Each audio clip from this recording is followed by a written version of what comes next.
Hello, everybody. We are back. I miss Kim. um, as promised, we are going to offer an episode about Viveka Khayati. This was born, well, I don't know if it was promised. I think maybe we did talk about it afterwards, but this was born from a bigger topic that we'll address eventually, about the teacher-student relationship and how Viveka Khayati kind of is involved in that. But before, we want to define and talk about what Viveka Khayati is and kind of explore this idea and go from there. So I'm going to pull up the document really quick. Of course, we have documents. We love them. And we'll get rolling. I'll add in while you're getting the document up that we want to just remind the viewers that there is a tie-in to Viveka Khayati and the teacher-student relationship as it relates to the definition of the word.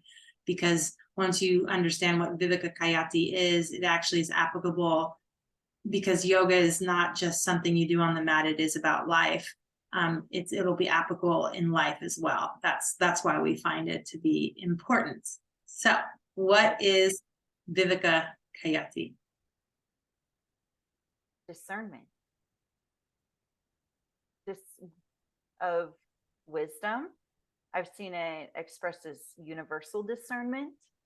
But why don't we just go down our sheet here and explore some of the definitions? Sure.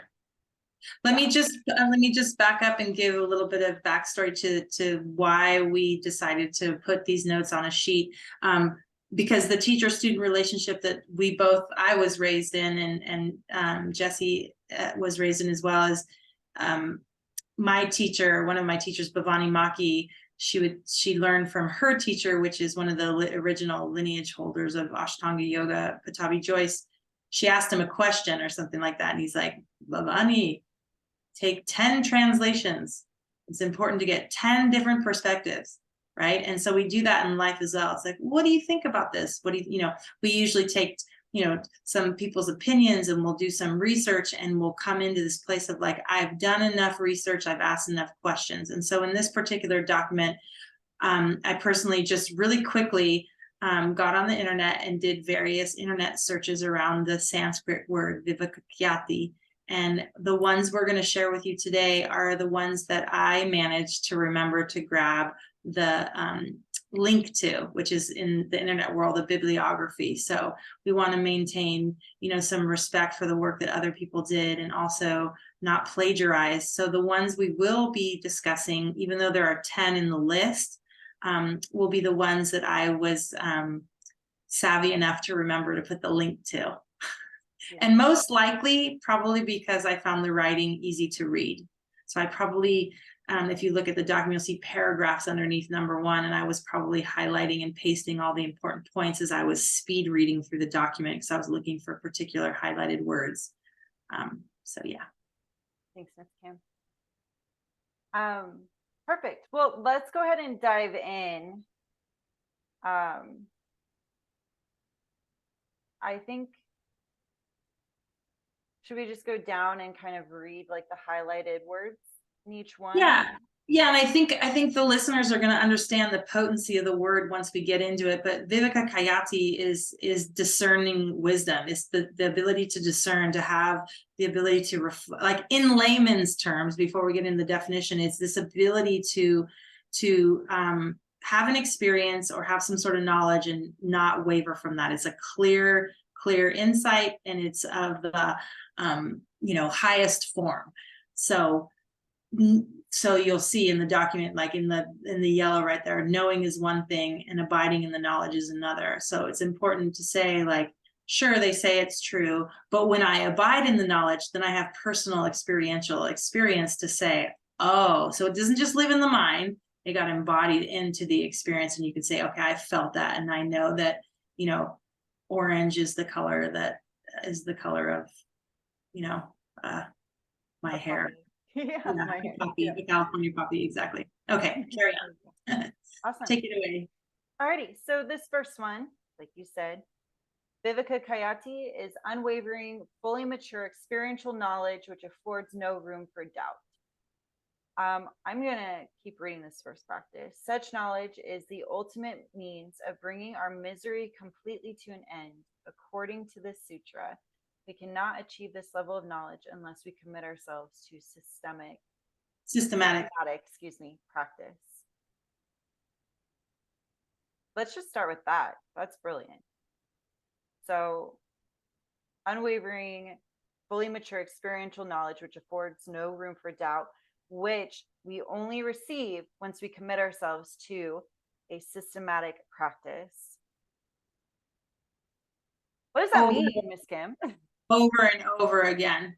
Right. So I'll just give you an example. Like the Viveka Khayati that I've learned over the course of time is that I actually can commit to a morning practice, even though when I wake up, I have extreme anxiety that it's 4:45 in the morning or whatever the case may be. I know that the very first time that I did that and I made it out alive, or I like learned from that, I had an experiential knowledge that it is possible. And so I tried the next day, because we're not saying we're not going to make ourselves lofty goals like, I'm going to do it for 50. I find that it's difficult to make a lofty goal to say that I'm going to do this thing, let's just say I'm going to nail it, or I'm going to start a morning practice and I'm going to do it every day before I go to work as a professional public school teacher for like 20 years. That's not what I said when I started it out. I just said, wow, I really want to try on this practice for size. And I took it one day at a time. And so for me, I have this unwavering, fully mature experiential knowledge that no matter how I wake up in the morning, if I am aware of that emotion and I give it some validation, like, oh, I see you exhaustion, I see you anxiety, I see you rushed sense of time.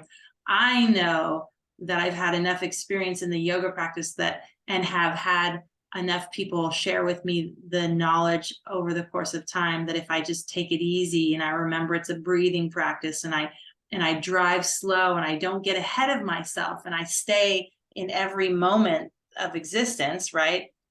4:45 a.m., 5:15 a.m., driving over there, walking into the shala. Each moment is an opportunity to have discernment. And when I'm still anxious or when I'm still frustrated, I can still say, okay, I see you frustration, but like I can sort of, it doesn't live all over me. I'm able to pull away and have some wisdom or some discernment against the emotion and actually what's going to happen once I actually come into the science of yoga or the philosophy of yoga that says Sthira Sukham Asanam, effort without aggression, relaxation without dullness. I don't have to actually let the misery, which is in this definition, win. It actually comes to an end, right? Because I'm allowing it to be in the room, but I'm also allowing this potential for experiential knowledge to come in. So that's how that definition works for me. The systematic practice is saying that I have something that I'm going to return to every day or every other day or 2 times a week that gives me some sort of reflective quality. It's like a signpost or a road sign, right? You're like, okay, I made it this far. Well, how do I feel? What's going on for me here? So the systematic practice, we do need to return like we return to work, or like we went to school. Like, sure, I didn't know how to do algebra when I started, but I showed up every day and I inched my way into this experiential knowledge of a systematic practice. So as a beginning yoga, since this podcast is for the beginners or the beginning mind, it's like, okay, well, what's coming up for you? Can you at least acknowledge that it's there? Like whatever the emotion is, like I'm just going to pick one. Unworthiness. I can't be in the room. I'm not good enough. I'm not flexible enough. I'm not thin enough. I'm not pretty, whatever the case may be. It's like, okay, well, gosh, that's just a thought. Is that the experiential knowledge that you've experienced? No, you've never actually been in the room. So I encourage you to actually step forth and come into the room and see who's around you, to actually have that misery have a mirror to itself, right? So you can reflect upon it, like, how bad was that? Yeah. Awesome. Very cool. Thank you for that. How about for you? Waking up at 5 a.m. to go teach yoga. It's hard. It's hard. I'm not a morning person. And so when I wake up, the feelings are I'm tired. I'm resistant to getting out of bed. Not all the time, but the majority of the time where I recognize it, you know? And that apparently lives all over you, right? So if we can make some parallels between me and you, it's like living all over you. So this misery is, overcoming you. Yes. Yeah. To the point where sometimes I press the snooze, which is never helpful for me personally. It's like better if I get up and get going. Right. So I mull about in that space as I get ready a little bit. You know, by the time I'm in my car driving down to the studio, there is a shift that happens every morning. There is a shift where it's like the closer I get to the studio, the more my heart and mind transition from just staying in that miserable, exhausted existence to I see I'm exhausted. Who isn't at 5 in the morning?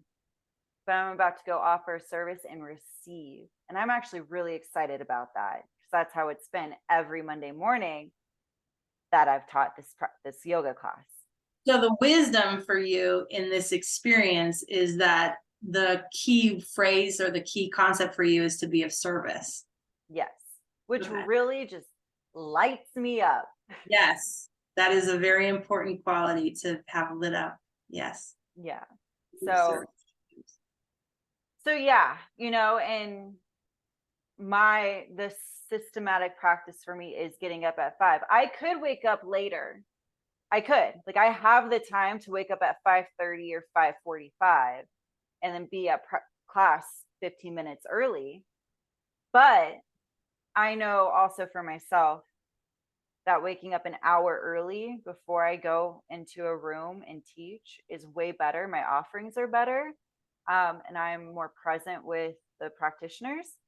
So waking up at 5 a.m. every morning, 5:10. Today was 5:10, but typically it's 5 a.m. I get out of bed and then everything happens. But is my systematic practice of being in the misery, right? It's such an intense word, but the exhaustion rather, getting ready, grabbing all my stuff, and then my drive is the same every morning. I listen to the same music or the same sounds, whatever it is. I take the same breaths. And by the time I hit the same point on the road, I've made that transition. The wisdom is entered in, and I calm all the voices around what it is that's happening, you know? So when you wake up each time the same way I did for so many years, it's like it gets easier. So when the alarm goes off and the anxiety goes on, like I already have that whole entire experience mapped out to where I can like catch myself and be like, it's okay. That part of myself, it's okay. And you begin to actually like have self-compassion for that shadow kind of qualities that we all have as humans. Definitely. And I just want to note too, for myself upon reflection, is that it is easier for me to make that transition when I'm going to teach a class, but I have yet to make that transition when I'm going to practice and do my own personal practice. Like I'm still working that out because we would get together, you'd open the door at like 5:30, 5:45, and you'd practice until like 6:30, and I'm there showing up like at 6. Like I cannot get up as there, like I couldn't. I had too many stories to the point where I almost like I did kind of stop going. Like I did stop going for a while, you know. I had all those same stories, even getting to your classes, even though they were at 6 p.m. when you when it wasn't just us practicing, it was an actual class. It took me years to get there because I had all those stories. And then once I started going, that's when the Viveka Khayati would come in, and like I just kept going. And look lower, there's a piece that I had underlined instead of highlighted. So when our knowledge is fully mature and our conviction is firm. So the conviction piece, it's like, no, I actually want to shift this in myself. I'm sick of my story, or I'm sick of the resistance that I have to not wanting to show up to something that I think I want. So then the flow of discerning power becomes incessant and effortless, right? Yeah. So it doesn't really, you may have the emotional piece there, but it's sort of effortless to get out of bed because it doesn't live in every cell of your body anymore. It's almost like you're shifting the cellular vibration of your experience. Exactly. By having conviction. Exactly. And that's the piece I think I'm still working on for my own personal practice. It takes me back to when I was taking your classes, when we lived in the same town. I had this pattern where it was by week 4 was the hardest class for me to get to. And even though I had that discernment, the discerning wisdom of like, it's fine, like I'm here, it's fine. It's like the hardest one was week 4 for whatever reason. And if I got through that one, then it started to become effortless. Like I could see those emotions, I could see the resistance, but I just get in my car like I was breathing. Like it was just, oh, I'm going to my car. And next thing I know, I'm at class laying out my mat, and here we are, you know? And then the next thing you know, you're standing. And the next thing you know, you take one inhale and the arms are up. And then you're like, okay, I think I can exhale and take a forward fold. And you're like, oh, okay, inhale halfway. And even the first chaturanga, I mean, every day to this day, I mean, it's like, it's really like compassionate and slow. And I'm just really trying to, not jump ahead and say that I need to do all these postures or these things, because again, then I've missed the point. I'm not being anymore. I'm back to doing. But if you read a little bit lower, it says, when our knowledge is fully mature and our conviction is firm, the flow of this discerning power becomes incessant and effortless. In this state, knowledge pertaining to the entire chain of cause and effect is fully present in the forefront of our mind. I think that's what I'm talking about. The cause and effect of setting the alarm, the whole like, wow, the cause is going to create this effect. But I know that in the end, it like settles itself down. So this cause and effect place becomes more neutral. It's, you get out of bed, you get in your car, sure, you're still having the emotion, but the effect is not as effortful or painful or miseryful. It becomes more effortless. You're like, yeah, I see the pain, and it's going to always be part of our existence, because suffering is part of our existence, but it's not going to eat me whole. I still actually get to pave out a path in life and have some conviction. This is always going to be here too, but it's not going to be so big. It sort of softens and gets a little bit more effortless. The word choice comes to mind in this topic. We have the choice to face it. You know what I'm saying? Like, which is, I guess, just as a whole, is like a great thing about yoga is every day we choose to get up and leave our house to go to the studio. That is a choice we're making. We get to choose to face, we are facing that misery. We are making that choice. And how empowering is that? You know what I'm saying? Because it's really easy to be disempowered when we're faced with the misery. It can cloud us and keep us from doing things. So just kind of like an outer world experience. It's like, this is one area where we do get, at one area out of many, we make the choice, or we have the choice, and can be empowered by it as we face this misery, this fear, this exhaustion, the anxieties, whatever it is for any practitioner, and make it to the mat and find that compassion, show ourselves a little bit of love. Yeah. Cool. Constant reinforcement, right? It strengthens our conviction, is what that says underneath one of those lines. I want to make sure that people see the link. It's Yoga International. And it was a Yoga Sutra 228, because that's the sutra in the second chapter, line 28 of Viveka Khayati. Thanks, Miss Kim. That's good. Should we move on to the next one? Yeah, let's scroll down and see what we got. Then there's those 2, 3, 4, I think 5 might have one, the Encyclopedia of World Problems and Human Potential. I think probably all of those numbers probably come from that particular link. Mm-hmm. Okay. So, yeah. Well, I'll scroll up. Let's see. Discernment, Viveka, is also called discrimination and knowledge. It's one of the highest goals of yoga, because we realize the true nature of ourselves.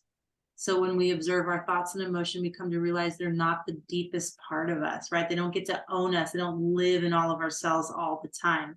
But that's once you become like, because I think what happens is we actually think we're just one layer. And then you realize, wow, I'm not actually my thoughts. I have a choice option, like you said. And then you have this idea that, wow, they're not even like the deepest part of me. Well, then who am I? And that's when yoga begins to help us remember who we are. We're not actually getting things. We're actually uncovering the layers of illusion, really, of distractions of society, the thoughts, the way we were raised, whatever the case may be. That's right. That's right. And then they went on to talk about how it means the power of separating the invisible from the visible world, this distinguishing and classifying things according to their real properties, right?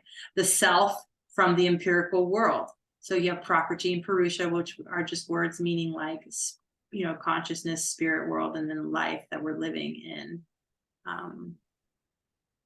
And it is the root cause of all suffering, is when we actually think we are all we are is of this world. Go ahead. No, I was just, go ahead.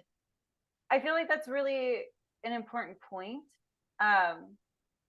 is separating the invisible from the visible world. I think I can relate that to, like you said, the emotions, or I would even frame it as like the stories. So this is kind of an off map, but could be related to on mat experiences, but it's like, I have this story about getting up early every morning for some reason. It could be attached to something that happened in my past. I don't know. Like, I didn't want to get up for school. School was really hard. All these stories, right? Like a whole deal around it. And so I have these emotions or something that happened that stem from something that happened in the past, an emotion that happened in the past that carried with me until now.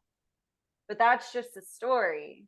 I can step back and maybe pause and see what the reality is now, right? Does that kind of, it's not hard for me. Like, I'm not doing something that I don't want to do anymore. I want to go teach. I want to go be of service. I want to go learn. That's what I get to do.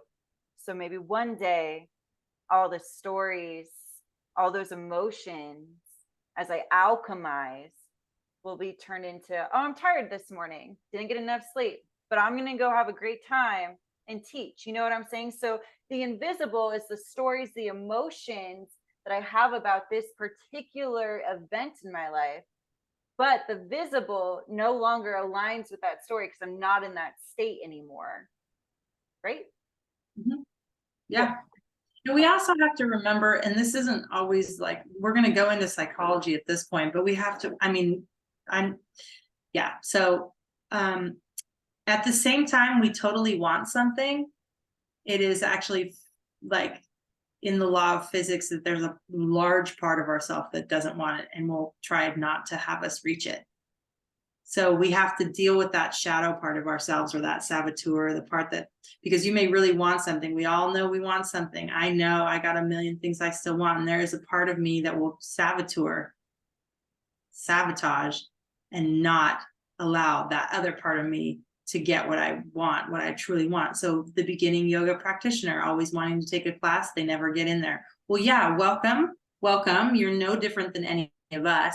It's just that in this particular case, this is the big trigger for you, and it maybe wasn't a big trigger for me, right? But then I'll have a big trigger, and that person will be like, wow, that was easy peasy for me. So we have to recognize that At the same time, we really want to do something or try something, there's a large part of ourselves that will not allow us to get there. And we need to understand that discrimination and that knowledge, that wisdom of that polarity within ourselves, so that we can discern and really pull away from that root cause of suffering. So yeah. What else? I was going to say something, but I digressed. Yeah. I'm sorry. No, it's fine. But so that's definition number 2, and it goes into this concept because we're really, let's see, in this most exalted state of enlightenment, ignorance is kept at bay, and with the practice of viveka, discrimination, and then this mental renunciation, the highest level of samadhi is reached. We're not going to get into samadhi, but samadhi is that place of like, aha, it all makes sense. Or you slip out of conscious thought and you're in like this flow where you actually feel like it's an out of body experience. But those are my sort of definitions of that. But yeah, that came from the Encyclopedia of World Problems and Human Potential. Brilliant. Awesome. Moving on. Sure. Let's I have one there. Number 6. Number 6 is, and scroll down, it will probably be down below in the blue. SwamiKrishnananda.org, Patanjali. So that's where that one came from. Do you want to keep going down or look at it? It looks Yeah, like let's sutra. take a peek. So this is where they started. So Sutra 120, Viveka Khayati is this concept. And in the sutras, they'll have these one-line statements. And some of them will like go really well together. They'll like, 1, 22, 23, 24. And then it'll like go out of somewhere and then it won't make sense. And then they'll wrap back around with another line statement. But the idea is that one sutra contains all of the sutras, and all of the sutras can be read at once together, or you can take one sutra and sort of like talk about it for a really long time and get a lot of information that pertains to the other sutras. So it looks like 6 is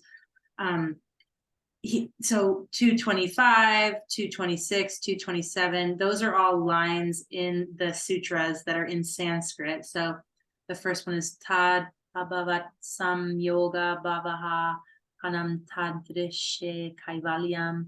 And then it goes down into Tad Abhavat Sam Yoga Bhava. No, that's the same one. Each line, though, is in Sanskrit, and they're sort of defining it in the English language behind it. So 225, the absence up there on number 6, the absence of ignorance, which is responsible for perceptions, is itself liberation. So when we're not ignorant anymore, we are liberated. That's the freedom of the spirit. So this bondage is the same as this absence. The absence of being bonded down is the same as the feeling of freedom. So they're trying to say that once you have Viveka Khayati, you are released of these like bondages of polarized thoughts, and you're actually in more of a revelative state, more free to experience who you truly are, which most of the time depolarizes you from this experience. It's sort of a neutralizing feeling, which is hard because we feel, and there's so many things on this earth that will light us up. So how do you keep one foot in earth and also one foot, in this place, sort of self-preserved, spiritual, neutral state? I mean, that is the dance, and we're all here doing it. So, and that's why we study so much yoga. Definitely. At least have somewhere to pull knowledge from, including other, philosophical texts and spiritual writings. So. Alrighty, let's see if we can get a couple more. Number 7, that's from simpleyoga.org. No, that's 8. Oh, you're right. Excuse me. So we're on 8 then. Excuse me. 8 is discriminative awareness is noticing the fundamental difference between experience and awareness, or between being and doing. Oh. Right.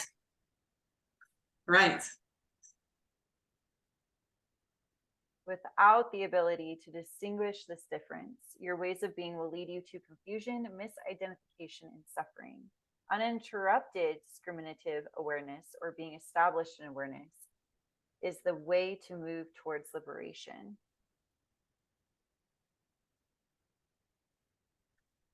I really want to practice yoga. I'm suffering because I'm misidentifying. I really want to get up and do yoga before I go to work. And I only want, so like there's the beginning yoga example, and then there's the personal example of like, oh my God, I do not want to do yoga after teaching kids. I just don't. I have to do it in the morning. Everything happens in the morning. So it's like, okay. So I have conviction. I really want this thing. And I've decided I'm no longer going to let my fear get a hold of me. Mm-hmm.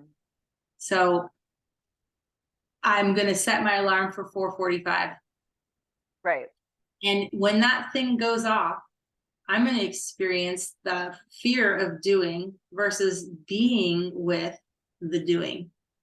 Can I just be present and compassionate as I lift myself out of bed?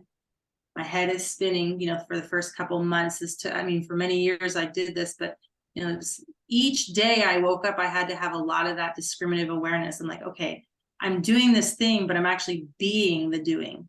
I'm experiencing what it feels like to go through all these motions day after day after day. And I'm actually willing to let it break me down and experience the exhaustion or the soreness. But I'm going to keep moving forward in the doing by being. That to me is discriminative awareness. I may not like it, but I know I'm convicted. I know I have conviction. I want it so bad that I'm willing to experience what it feels like. And I'm not going to just judge it after one time. I'm going to go, if we were to scroll up, systematic practice for a long period of time. You got to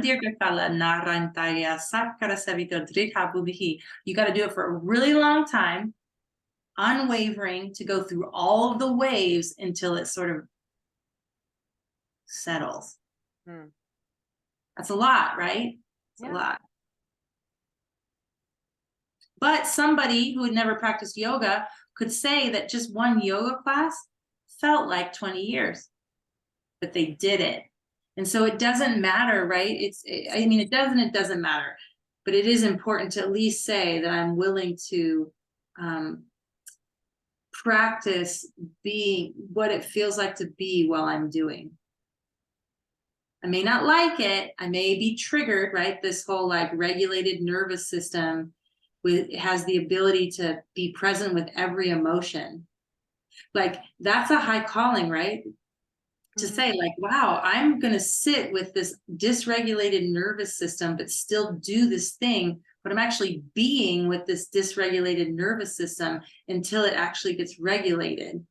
Like that's big, right? It's big. And it can happen within an hour, and it can happen over the course of 20 years.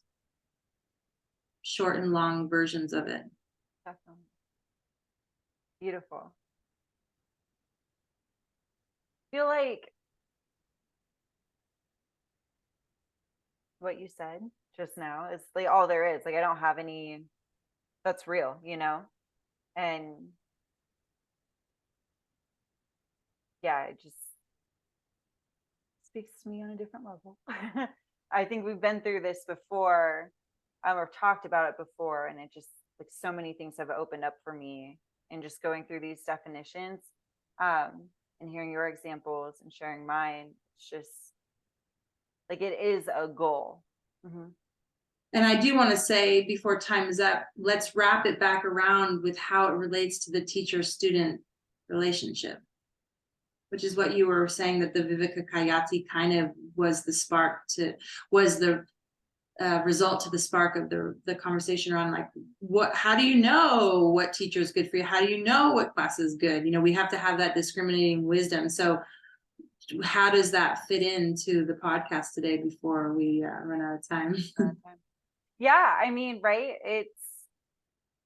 It's so multifaceted, I feel like, because you need the experience of taking the class, of spending time with the teacher or multiple teachers to to know who is right for you.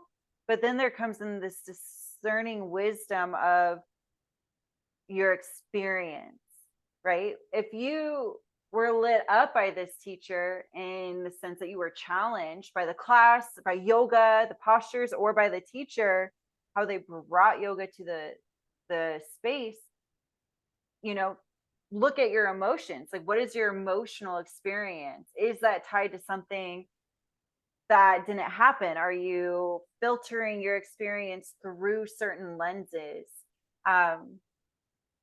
You know, versus like what actually happened. Did they pushed you a little bit? They gave you a nugget that your ego had a reaction to, you know?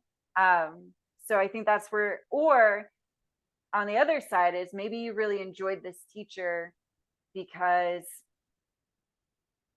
you didn't feel challenged in any way. Like it was safe and comfortable, but in a way that's like you're just walking into another day of your life. You know what I'm saying? How do I explain it?